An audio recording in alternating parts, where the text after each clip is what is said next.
जय महाकाल। स्वागत है दोस्तों हमारे चैनल जय महाकाल सुनील श्रीवास्तव हिंदी स्टोरी पर। अगर आप पहली बार आए हैं तो प्लीज चैनल को सब्सक्राइब जरूर कर देना। आपकी एक क्लिक हमें और भी डरावनी कहानियां लाने की हिम्मत देती है। सच बताऊं, उस रात मुझे खुद भी डर लग रहा था, लेकिन दिल कहीं ना कहीं यही कह रहा था कि सच पता करना ही पड़ेगा। गांव में सब लोग बरसों से कहते थे पुरानी हवेली में कोई परछाई घूमती है, कोई रोता है, कोई मदद मांगता है, पर कौन, किसी को नहीं पता। मैंने अपने दुपट्टे को कसकर सिर पर लपेटा और धीमे धीमे उस हवेली की ओर बढ़ने लगी। रास्ते में पेड़ों की शाखाएं ऐसे हिल रही थीं जैसे कोई मेरा नाम लेकर बुला रहा हो। अचानक एक कुत्ता दूर से भौंका और मेरा दिल एकदम कूदकर गले में आ गया। मैंने खुद को समझाया, डरने की जरूरत नहीं, जय महाकाल बोलते चलो। हवेली के दरवाजे तक पहुंची तो लगा जैसे किसी ने धीरे से दरवाजा अंदर की तरफ धकेला हो।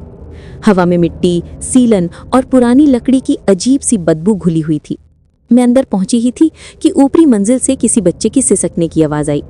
मेरे पैरों तले जमीन जम गई, लेकिन जाने क्यों उस आवाज में डर कम, दर्द ज्यादा था। मैं धीरे धीरे सीढ़ियां चढ़ने लगी। हर कदम पर लगता जैसे पीछे कोई चल रहा है। मैंने पीछे मुड़कर देखा, कोई नहीं था, सिर्फ अंधेरा। ऊपर पहुंचते ही मैंने देखा एक कमरा हल्की सी नीली रोशनी से चमक रहा था। दरवाजा आधा खुला था।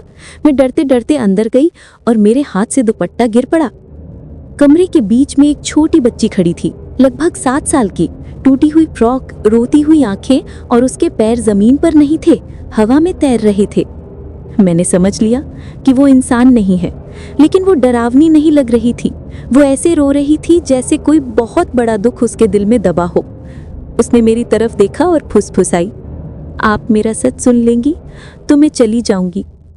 मेरी सांस रुक गई, पर मैंने हिम्मत बटोरी। हाँ बताओ, वो बोली।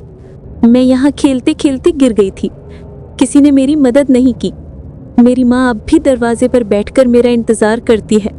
मैं उन्हें आखिरी बार देखना चाहती हूँ, बस एक बार। उसकी बात ने मेरे रोंगटे खड़े कर दिए। मुझे लगा जैसे किसी ने मेरी छाती पर पत्थर रख दिया हो। मैंने कहा, चलो मैं तुम्हें तुम्हारी माँ तक ले चलती हूँ। जैसे ही मैंने उसका हाथ पकड़ने की कोशिश की, कमरा अचानक तेज रोशनी से भर गया। वो बच्ची मुस्कुराई। पहली बार उसने कहा, धन्यवाद, अब मुझे शांति मिल गई।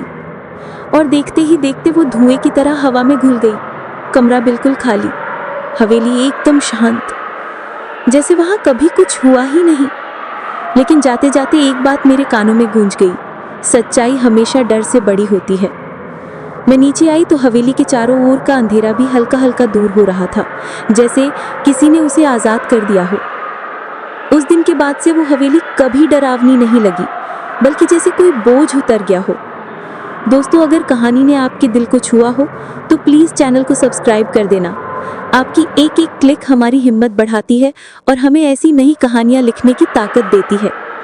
बाय बाय, टेक केयर, जय महाकाल।